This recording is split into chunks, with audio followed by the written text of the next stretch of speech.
ये देश राष्ट्रपिता महात्मा गांधी के आदर्शों पर चलेगा। ये देश गौतम बुद्ध के आदर्शों पर चलेगा। ये देश अहिंसा के आदर्शों पर चलेगा। लेकिन मुझे अफसोस है, आज पूरे देश में हिंसा क्यों हो रही है? आज पूरे देश में दंगे फसाद की नौबत क्यों आती है? आज पूरे देश में नफरत क्यों फैलाई जाती है? उसकी वजह है कि आपको गांधी से प्यार नहीं है, आप गोडसे को पूजने वाले लोग हो। लेकिन इसी संसद के प्रांगण में राष्ट्रपिता महात्मा गांधी की जो मूर्ति मुख्य स्थान पे लगी थी, उसको आपने कोने में कर दिया, क्योंकि आपको तो गोडसे की पूजा करनी है।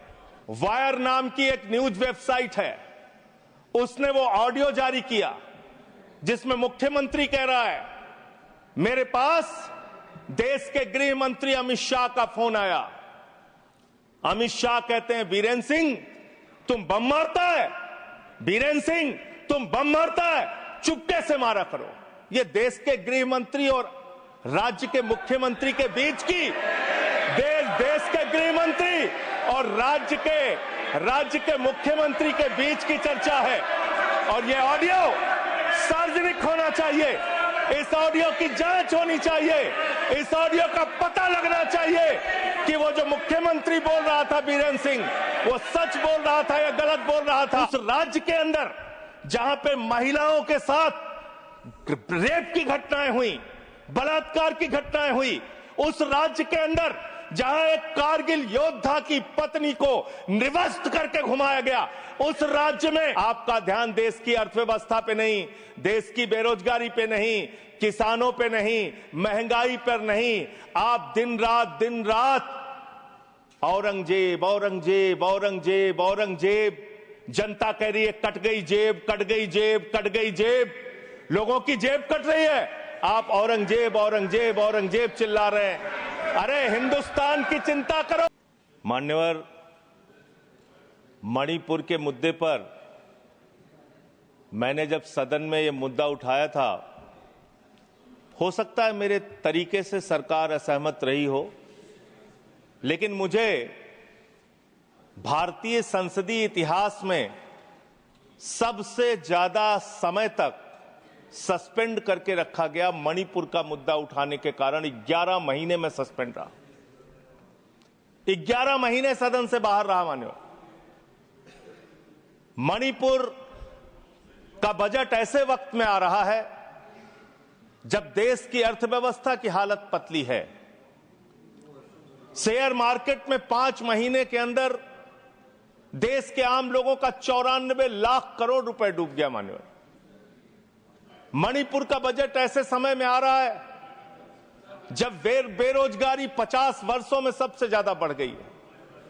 मणिपुर का बजट ऐसे वक्त में आ रहा है जब 186 लाख करोड़ रुपए का कर्जा हिंदुस्तान के ऊपर है मोदी सरकार के इस कार्यकाल के अंदर। मणिपुर का बजट ऐसे समय में आ रहा है जब अमीर और गरीब के बीच की खाई इतनी बढ़ गई है जितना 100 साल पहले थी। और मां शब्द से इनको बहुत प्यार है, मां से मटन इनको याद रहता है, मां से मछली याद रहती है इनको, मां से मुगल याद रहता है, मां से मुसलमान याद रहता है, लेकिन मां से मोदी को मां से मणिपुर याद नहीं रहता। मान्यवर, 2 साल का वक्त हो गया, मणिपुर जल रहा है, देश के केंद्रीय मंत्री का घर जलाया गया, राज्य के पीडब्ल्यूडी मंत्री का घर जलाया गया, राज्य के कंज्यूमर अफेयर्स मिनिस्टर का घर जलाया गया, कई विधायकों के घर जलाए गए, लेकिन बावजूद इसके भारत के प्रधानमंत्री को एक दिन का भी वक्त नहीं मिला 2 साल के अंदर कि वो मणिपुर जा सके अपनी संवेदना जताने के लिए, वहां के लोगों के साथ खड़े हो सके, इस बात की उनको फुर्सत नहीं मिली। देश का प्रधानमंत्री देश का अभिभावक होता है मान्यवर, देश का अगुवा होता है, सरकार लोगों की माई बाप होती है, लेकिन राज्य की सरकार मणिपुर को जलाने में लग जाती है और केंद्र की सरकार, जो राज्य सरकार मणिपुर को जला रही थी, उस सरकार की मदद करने में लग जाती है। ऐसे में कैसे बचेगा मणिपुर? कैसे बचेगा मणिपुर? और ये बात मैं पूरी जिम्मेदारी से कह रहा हूं मान्यवर, ये देश राष्ट्रपिता महात्मा गांधी के आदर्शों पर चलेगा, ये देश गौतम बुद्ध के आदर्शों पर चलेगा, ये देश अहिंसा के आदर्शों पर चलेगा। लेकिन मुझे अफसोस है आज पूरे देश में हिंसा क्यों हो रही है, आज पूरे देश में दंगे फसाद की नौबत क्यों आती है, आज पूरे देश में नफरत क्यों फैलाई जाती है। उसकी वजह है कि आपको गांधी से प्यार नहीं है, आप गोडसे को पूजने वाले लोग हो, इसीलिए देश के अंदर माहौल खराब हो रहा है। और ये बात मैं इसलिए कह रहा हूं कि दुनिया के 80 मुल्कों में साबरमती के संत राष्ट्रपिता महात्मा गांधी की मूर्तियां लगी हुई है मान्यवर, दुनिया के 80 देशों में। लेकिन इसी संसद के प्रांगण में राष्ट्रपिता महात्मा गांधी की जो मूर्ति मुख्य स्थान पर लगी थी उसको आपने कोने में कर दिया, क्योंकि आपको तो गोडसे की पूजा करनी है, आपको तो हिंसा फैलाना है देश में, आपको नफरत फैलाने का काम करना है। और जो ऑडियो की चर्चा टीएमसी की सांसद कर रही थी, शायद वो अपनी बात पूरी नहीं कर पाई, वो बहुत ही गंभीर ऑडियो है मान्यवर, उसकी जांच होनी चाहिए और उसकी जांच में अगर सत्यता पाई जाती है तो उस चीफ मिनिस्टर के खिलाफ उसको गिरफ्तार करके उसकी कार्रवाई होनी चाहिए, क्योंकि वो बहुत ही गंभीर है। वायर नाम की एक न्यूज वेबसाइट है, उसने वो ऑडियो जारी किया जिसमें मुख्यमंत्री कह रहा है, मेरे पास देश के गृह मंत्री अमित शाह का फोन आया। अमित शाह कहते हैं, बीरेन्द्र सिंह तुम बम मारता है, बीरेन्द्र सिंह तुम बम मारता है, चुपके से मारा करो। ये देश के गृह मंत्री और राज्य के मुख्यमंत्री के बीच की, देश के गृह मंत्री और राज्य के मुख्यमंत्री के बीच की चर्चा है। और ये ऑडियो सार्वजनिक होना चाहिए, इस ऑडियो की जांच होनी चाहिए, इस ऑडियो का पता लगना चाहिए कि वो जो मुख्यमंत्री बोल रहा था बीरेन्द्र सिंह, वो सच बोल रहा था या गलत बोल रहा था। पूरे देश को इसका पता लगना चाहिए मान्यवर, उस ऑडियो की जांच होनी चाहिए। मान्यवर, आप बजट की बात कर रहे हैं, मणिपुर के लिए आपने क्या किया मान्यवर? राज्य सरकार को, केंद्र सरकार की जो राज्य सरकार को, मैं माननीय सदस्य, आपने जो कुछ भी कहा है उसे ऑथेंटिकेट करिएगा। ये ऑडियो सार्वजनिक है सर, ये ऑडियो सार्वजनिक है, इसको दिखा देंगे सर।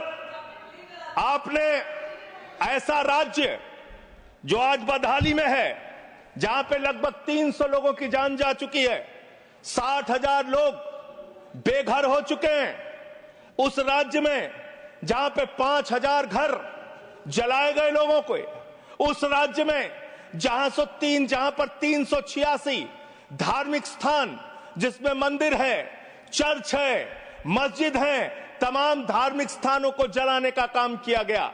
आज उस राज्य को मदद देने की बात आती है, जब जो राज्य बाढ़ से प्रभावित रहा, जहां 18,000 लोग बाढ़ से प्रभावित हुए, 24,000 घर बाढ़ में बुरी तरीके से तहस नहस हो गए, 1.88 लाख लोग उस पूरे बाढ़ में उसकी चपेट में आए। मान्यवर, ऐसे राज्य को जब मदद देने की बात आती है तो मुझे बहुत अफसोस के साथ कहना पड़ता है, आपने बजट में जो बढ़ोतरी की है, 34,899 करोड़ का बजट 2024-25 में था, और उस बजट को रिवाइज किया आपने, बजट को कर दिया 32,656 करोड़ रुपए। और फिर उसी बजट को जब आप 25-26 में लेके आ रहे हैं तो मात्र 5.5% आपने बढ़ाया और उसको करके 35,103 करोड़ रुपए का बजट आपने किया। ये आपके मणिपुर के प्रति आपकी धारणा है, आपकी योजना है। आपने सेंट्रल केंद्र सरकार के द्वारा जो स्कीम चलाई जाती है उसमें आपने मणिपुर के साथ कितना भेदभाव किया है, उसकी एक तस्वीर आपके सामने रखूंगा। प्रधानमंत्री आवास योजना में 72% पैसा आपने कटौती किया, आयुष्मान भारत योजना में 78% पैसा आपने कटौती किया, ओबीसी स्कॉलरशिप में 58% पैसा आपने कटौती किया। राष्ट्रीय ग्राम स्वराज अभियान में 42% पैसा आपने कटौती किया। प्रधानमंत्री गरीब कल्याण अन्न योजना में 60% पैसा आपने कटौती किया। राष्ट्रीय कृषि विकास योजना में 20% पैसा आपने कटौती किया। बेटी बचाओ बेटी पढ़ाओ अभियान में उस राज्य के अंदर जहां पे महिलाओं के साथ रेप की घटनाएं हुई, बलात्कार की घटनाएं हुई, उस राज्य के अंदर जहां एक कारगिल योद्धा की पत्नी को निवस्त करके घुमाया गया, उस राज्य में बेटी बचाओ बेटी पढ़ाओ के नाम पे आपने 49% बजट में कटौती करने का काम किया। वहां पर आंगनबाड़ी सेंटर्स में 93% बजट में कटौती करने का काम किया। आपने शेल्टर जो वहां पे बनाने थे लोगों के लिए, उसमें 73% बजट में कटौती किया। शक्ति सदन सामर्थ्य योजना में 60% आपने बजट में कटौती किया। साक्षी निवास सामर्थ्य योजना में 81% बजट में कटौती किया। ये आपकी सेंट्रल स्कीम है जो आपने राज्य सरकार के साथ भेदभाव किया और वहां पे कटौती करने का काम किया। क्यों ऐसा कर रहे हो आप? आपने मणिपुर को 2 साल तक जलाया। आप देश भर में नफरत फैलाने का काम करते हैं। आपका ध्यान देश की अर्थव्यवस्था पे नहीं, देश की बेरोजगारी पे नहीं, किसानों पे नहीं, महंगाई पर नहीं। आप दिन रात औरंगजेब औरंगजेब औरंगजेब औरंगजेब, जनता कह रही है कट गई जेब कट गई जेब कट गई जेब, लोगों की जेब कट रही है, आप औरंगजेब औरंगजेब औरंगजेब चिल्ला रहे हैं। अरे हिंदुस्तान की चिंता करो, हिंदुस्तान की चिंता करो, राष्ट्रपिता महात्मा गांधी की चिंता करो। गोडसे के रास्ते पर मत चलो। गोडसे के रास्ते से ये देश आगे नहीं बढ़ेगा, गांधी के आदर्शों पर ये देश आगे बढ़ेगा। आपको तो गांधी की मूर्ति से भी परहेज है, आपने उसको भी हटाने का काम किया। मान्यवर, मैं आप लोगों आपके माध्यम से इस सरकार से पूछना चाहता हूं कि जो मणिपुर में 60,000 लोग आज बेघर हुए हैं, क्या इस बजट में उनका घर बनाने की आपके पास कोई योजना नहीं होनी चाहिए? आज जो मणिपुर के अंदर लोगों के घर जलाए गए हैं, क्या उनका घर बनाने की योजना आपके पास नहीं होनी चाहिए? आपने बजट में कोई प्रावधान उनके लिए नहीं रखा, आपने कोई चिंता मणिपुर के लोगों के लिए नहीं की। 2 समुदायों के बीच में अगर झगड़ा हो रहा था तो राज्य के मुख्यमंत्री को, देश के प्रधानमंत्री को उनके बीच सामंजस्य पैदा हो, उनके बीच एकता भाईचारा पैदा हो, इसलिए उस राज्य में शांति की स्थापना के लिए काम करना था, लेकिन आपने वो काम नहीं किया। 2 साल तक सारा विपक्ष चिल्लाता रहा मणिपुर के मुख्यमंत्री को हटाओ, मणिपुर के मुख्यमंत्री को हटाओ, लेकिन आपने मणिपुर के मुख्यमंत्री को नहीं हटाया। आप राष्ट्रपति शासन तब लगा रहे हैं जब वो ऑडियो बाहर आता है, जब उस ऑडियो का संज्ञान लिया जाता है, जब ये चर्चा होने लगती है कि अगर इस ऑडियो की असलियत खुल गई तो न सिर्फ राज्य सरकार के मुख्यमंत्री की बल्कि केंद्र के बड़े बड़े नेताओं की भी कलई देश के सामने खुल जाएगी।